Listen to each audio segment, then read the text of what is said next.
Assalamualaikum bosku, welcome to my channel. Sebelum menonton, jangan lupa subscribe, nyalakan dulu loncengnya, dan jangan lupa like dan komen. Dan jangan lupa ambil posisi rebahan kalian. Untuk kalian, selamat menyaksikan. Long Hao Shen tidak berusaha untuk maju lebih jauh. Dia tahu bahwa dalam kondisinya saat ini, dia tidak akan memiliki peluang untuk sukses jika dihadapkan dengan dua kerangka lagi, jika tidak lebih. Dalam beberapa hal, mengalahkan kedua kerangka ini adalah pratinjau dari apa yang menunggu mereka di depan, dan melihat tulang putih di tanah yang menghilang secara bertahap, Long Hao Shen duduk bersila di tanah, mendesak energi spiritual cair dalam dirinya untuk mencoba mengasimilasi dua tetes cairan putih itu. Hasilnya membangkitkan semangatnya, karena dua tetes cairan itu tidak menunjukkan perlawanan apapun, hanya setelah proses asimilasi yang singkat, itu menjadi bagian dari energi spiritualnya. Dan seperti yang dia perkirakan, setiap tetes energi cair yang masuk memiliki efek meningkatkan energi spiritualnya sendiri sebesar 10 unit. Meskipun demikian, Long Hao Shen merasa murung, karena jumlah energi spiritualnya saat ini rendah, dua tetes energi cair ini hanya membantunya memulihkan sebagian dari itu kembali dan tidak lebih. Itu bukan peningkatan total energi spiritualnya dalam arti sebenarnya. Long Hao Shen segera menyadari kesalahannya. Dia seharusnya menunggu energi spiritualnya sendiri pulih sebelum menyerapnya. Mengalahkan satu kerangka bisa memperkuatnya dengan 10 unit energi spiritual. Ini jauh lebih cepat daripada kultivasi, dan meskipun kekuatan kedua kerangka itu tidak diragukan lagi, mengalahkan mereka datang dengan manfaat yang jelas. Dengan aura kematian yang terkandung dalam menara kematian, Long Hao Shen hanya membutuhkan setengah jam untuk mendapatkan kembali energi spiritualnya sepenuhnya. Berdiri sekali lagi, Long Hao Shen tidak terus maju, berpikir bahwa dia harus meninggalkan tempat itu.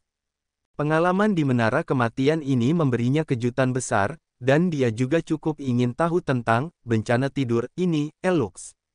Namun, dia jelas mengerti bahwa hanya setelah mencapai langkah ketujuh dia benar-benar memenuhi syarat untuk mencoba menantang menara yang ada sejak ribuan tahun ini. Dan ini jelas bukan sesuatu yang bisa dia lakukan hanya dalam 1 atau 2 hari.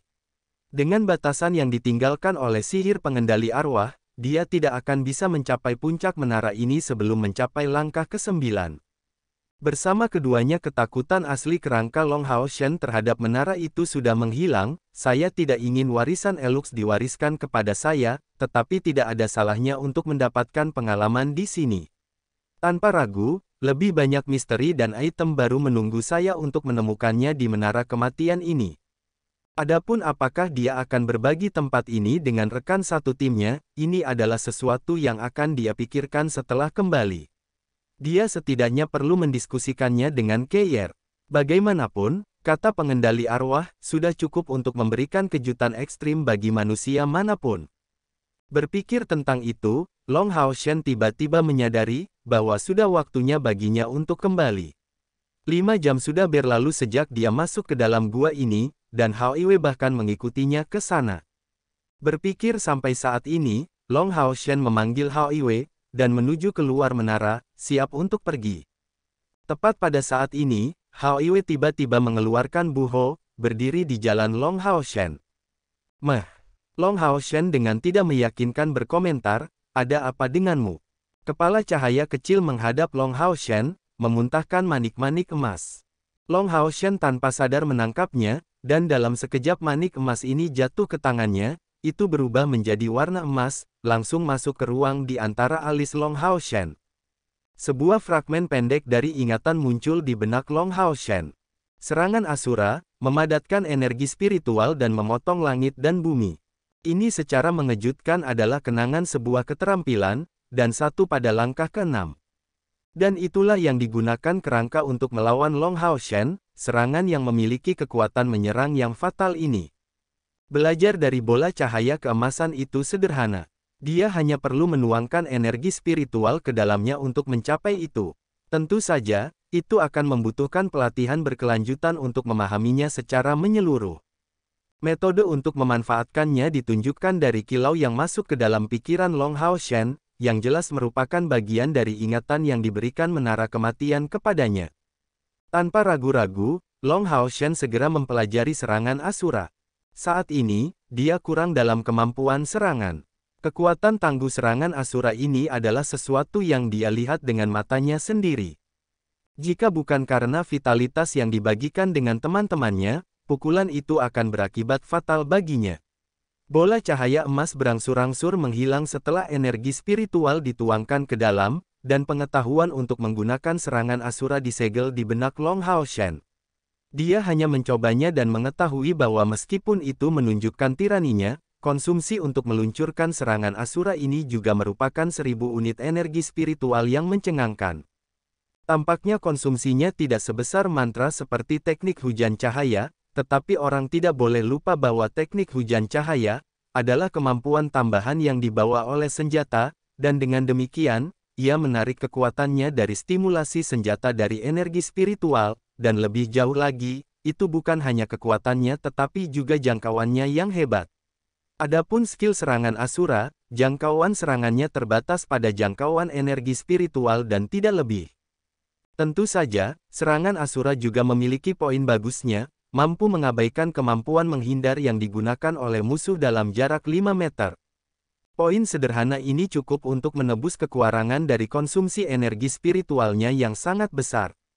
Setelah semua dikatakan dan dilakukan, keterampilan ini tidak mudah digunakan, tetapi dalam kategori serangan, itu harus menjadi salah satu yang terbaik dari langkah ke-6, keterampilan yang layak digunakan oleh prajurit dan ksatria.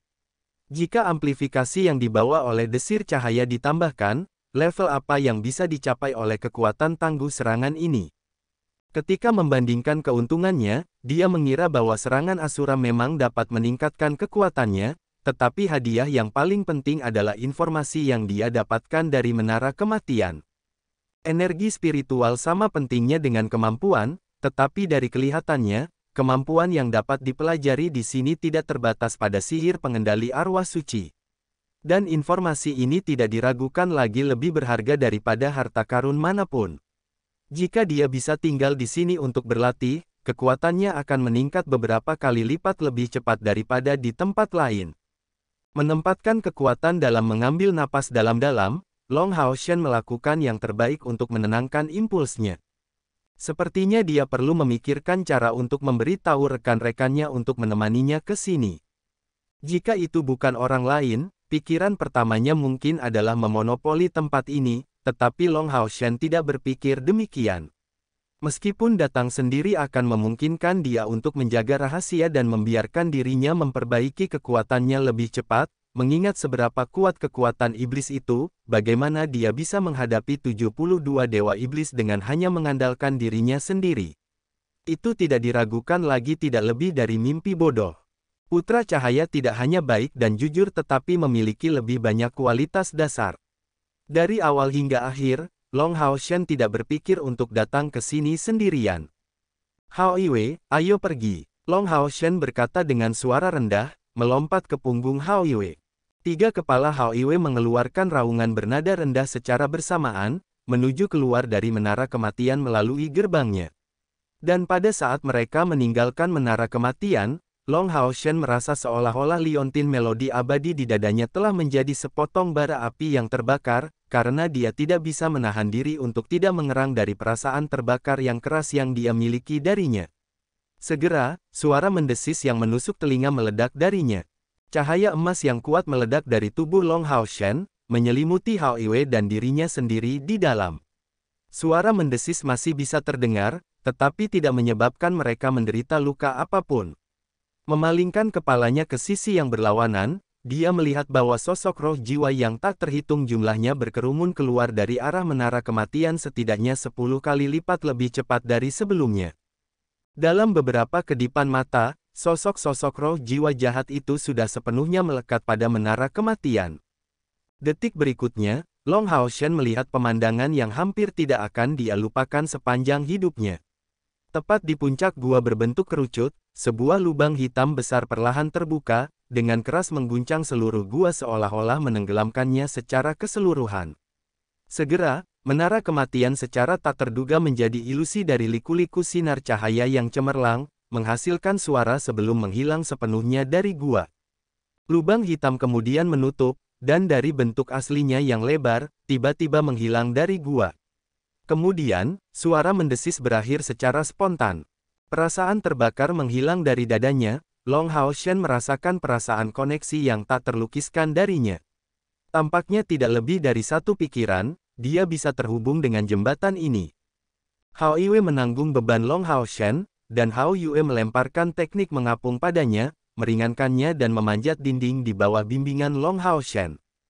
Meskipun waktu turunnya berbahaya, ini karena Hao Shen akan turun ke tempat yang tidak diketahui. Tetapi dengan anggota tubuh Hao Yue yang sangat tangguh, dia berhasil memanjat dinding dengan mudah. Tiba-tiba, Long Hao Shen dipenuhi dengan keheranan ketika dia mengangkat tangannya untuk merasakan permata rekaman di pinggangnya.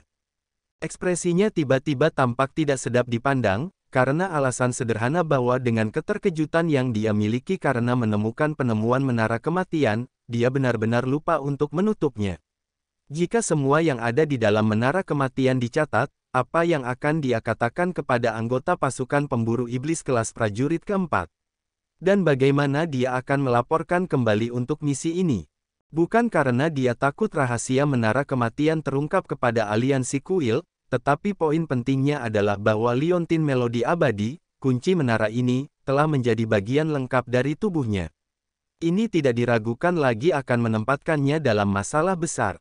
Berdoa untuk kebetulan, Long Hao Shen menuangkan energi spiritual ke dalam permata rekaman, memeriksa video yang direkam di dalamnya. Sebuah pancaran melesat dari batu rekaman, berubah menjadi gambar yang diameternya 1 meter muncul di depan Long Hao Shen. Catatan mulai dari masuknya dia ke dalam gua mulai terungkap, dan mengendalikan energi spiritualnya, Long Hao Shen mengendalikan kecepatan visualisasi catatan. Karena digantung di pinggang Long Hao Shen, permata rekaman secara alami tidak mungkin merekam proses pemahaman Long Hao Shen tentang desir cahaya, hanya merekam proses Long Hao Shen menahan suara mendesis di setiap kejadian. Di bawah kendali Long Hao Shen, permata itu akhirnya mencapai saat Long Hao Shen tiba di bawah tanah gua. Yang terekam hanyalah saat kedua sosok roh itu melemparkan diri ke arahnya. Setelah titik ini, pemandangan tiba-tiba menjadi kabur, dan semuanya berhenti pada saat itu. Tidak ada lagi garis bawah saat dia menatap permata rekaman dan menuangkan sekali lagi energi spiritualnya ke dalam untuk melihatnya, hasilnya persis sama. Gambar akhirnya berhenti di tempat kejadian. Menara kematian secara tak terduga disaring dari kemampuan merekam permata rekaman. Sama seperti Long Hao Shen terus-menerus mengamati isi permata itu, di pintu masuk gua berdesis, pemandangannya tidak setenang yang diharapkan. Ada seseorang mengambil tanggung jawab untuk mengawasi. Han Daoxi tiba-tiba tiba di pintu masuk gua. Ini adalah gua yang telah mereka segel secara pribadi, dan karena bentuk formasi gunung, itu hanya dapat menampung semua orang dalam posisi duduk. Tentu saja, setelah Hao Yue pergi, ruang di dalam gua meningkat dalam jumlah besar. Pada saat ini, bagian luarnya seperti sebelumnya, gelap gulita, dan fajar akan segera tiba. Ini iblis-iblis. Saya tidak berani mendekat, ada sekitar 30. Mereka dipimpin oleh iblis yang bahkan lebih kuat dari komandan iblis yang kita kalahkan.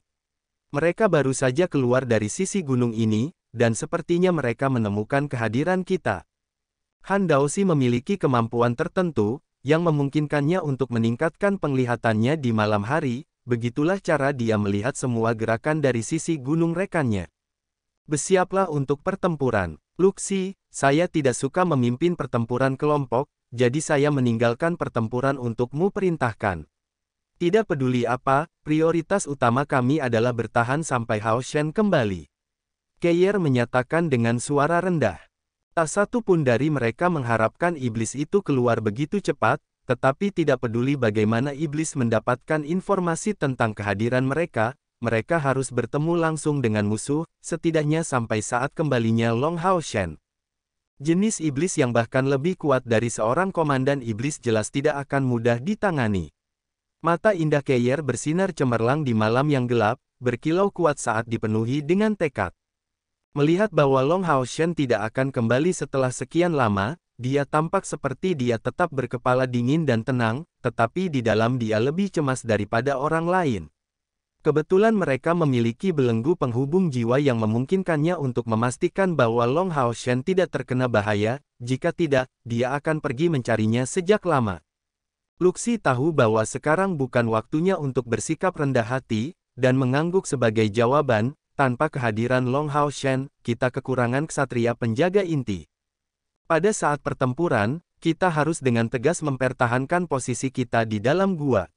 Mari kita tarik mereka untuk saat ini. Panggilan penyihir akan tetap berada di dalam gua sementara panggilan jarak dekat akan mempertahankan pintu masuknya. Keir, Han Daoxi dan kamu akan mengganggu musuh di luar. Li Xin, kamu juga tetap di luar, mendukung kami dengan bantuan kemampuan terbang unicorn mawarmu.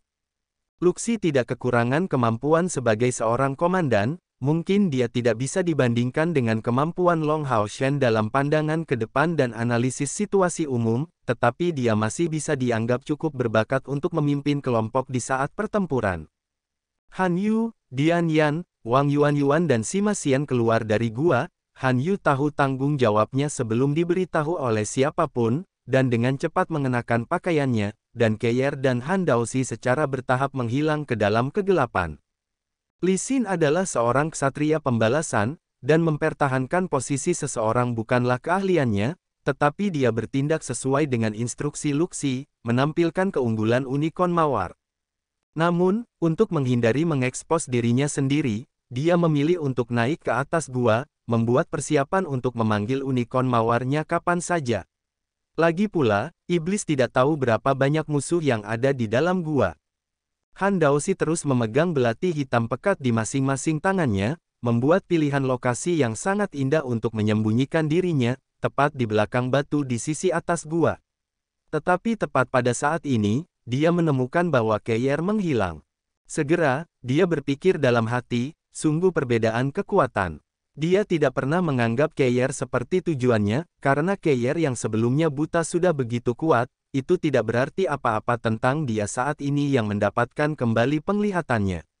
Meskipun dia adalah bagian dari kuil assassin seperti dia hanya tahu samar-samar bahwa itu karena metode pelatihan masa lalunya yang sangat istimewa sehingga Keir menjadi buta.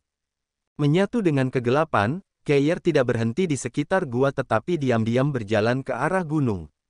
Di saat pertempuran, penggunaan seorang assassin akan terbatas, karena pada akhirnya, assassin bukanlah yang paling ahli dalam menyerang secara langsung, tetapi situasi saat ini adalah yang paling cocok untuknya.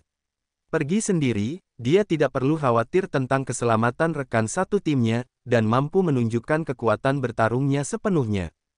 Iblis datang dengan cepat, dan tepat setelah berangkat, Keir segera melihat mereka tiba di dasar gunung pertama, bersiap untuk menyeberanginya. Sama seperti kavaleri iblis yang sebelumnya mereka singkirkan, kelompok ini adalah kavaleri iblis lebih kuat. Setiap iblis mengendarai kuda iblis, meledak dengan cahaya merah tua. Jika bukan karena aspek yang menarik perhatian yang mereka miliki ini, Han Daoxi tidak mungkin melihat mereka dari jarak seperti itu. Menghitung 33 dari mereka, Keir diam-diam mendekat dari samping saat dia memvalidasi jumlah pasti musuh. Itu seperti yang dikatakan Han Daoxi, salah satu iblis sangat kuat.